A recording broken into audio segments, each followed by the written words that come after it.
Researchers at the Nutrition Policy Institute at the University of California's Division of Agriculture and Natural Resources, along with WIC's Public Health Foundation Enterprises program, examined the impacts of online and in-person group nutrition education on changes in knowledge, attitudes, and behaviors related to breakfast eating, using a randomized controlled trial of close to 600 WIC participants in Los Angeles WIC clinics between March and September of 2014. Dr. Lorrene is here today to discuss the findings from their research study and relevance to the nutrition profession. Dr. Can you tell us a little bit about why you felt it was important to examine the effectiveness of in-person nutrition classes versus online education? Sure. The WIC program provides a nutrition safety net for women and children during the developmentally critical life stages of pregnancy, postpartum, infancy, and childhood up to age 5. Nutrition education is a core WIC service, which really sets it apart from other federal nutrition programs. Because almost half of all infants in the U.S. are served by WIC, the program is in a unique position to reach a large number of women and young children through the delivery of healthy foods paired with effective nutrition education. Traditionally, WIC has relied upon individual and group education where mothers and other caregivers are provided nutrition information during clinic visits. However, with rapid technological advances and a more diverse WIC clientele, an exploration of innovative education methods that achieve positive outcomes in nutrition-related behaviors is needed. Why is breakfast education particularly important for WIC families? Breakfast was selected as a lesson topic because studies have shown that breakfast eating compared to breakfast skipping has been associated with a higher quality diet and decreased risk for obesity. Also, breakfast was not taught before as part of nutrition education at these WIC participating study sites. What is the current in-person WIC breakfast class like, and how did the online class from your study compare to the existing WIC class? The content of the breakfast lesson was focused on the principles of learner-centered education.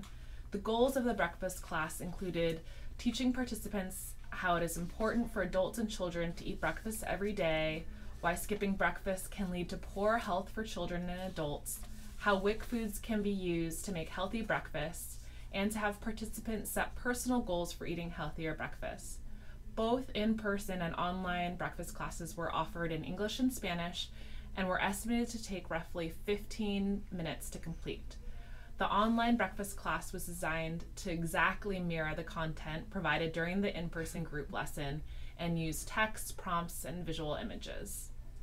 What were the results of your analysis? Was the online class beneficial to students? Yes, very much so. We saw changes in knowledge between pre-test and follow-up at 2 to 4 months, and it was similar amongst both groups. We also saw reported reductions in behaviors to eating breakfast due to time constraints, not having enough foods at home, and difficulty with preparation among both groups. And we saw increases in the frequency of eating breakfast were greater for both parent and children in the online group compared to the in-person group during the same time points. Are there any specific advantages to online training?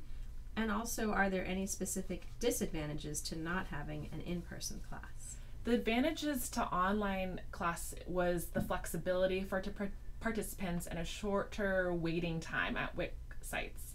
The disadvantages to online classes were the visuals available and having a lack of hands-on learning. So for example, if they were using portion sizes, it was harder to be able to see those where the participants were able to grasp onto different size plates.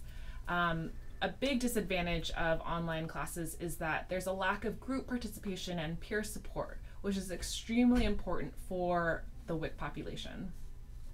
There was a noted difference among users based on language preferences. Can you talk about what you found in regards to Spanish speakers versus English speakers? And what does this mean for nutrition professionals looking to incorporate online training? We found that English and Spanish speakers behaved differently in how they chose to receive their education.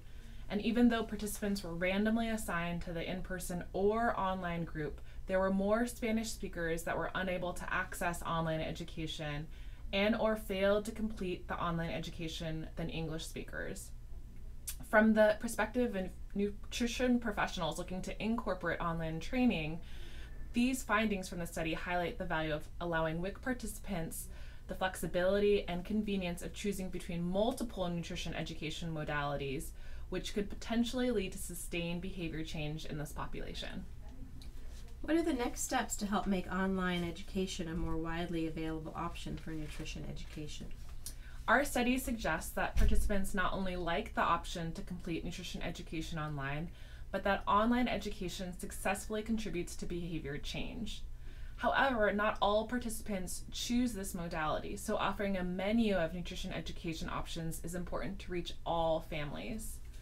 We also think that more research is needed to understand the cost effectiveness of the varying modalities of education, and in addition, that more research is needed to better understand how to make high quality online education accessible to all WIC families.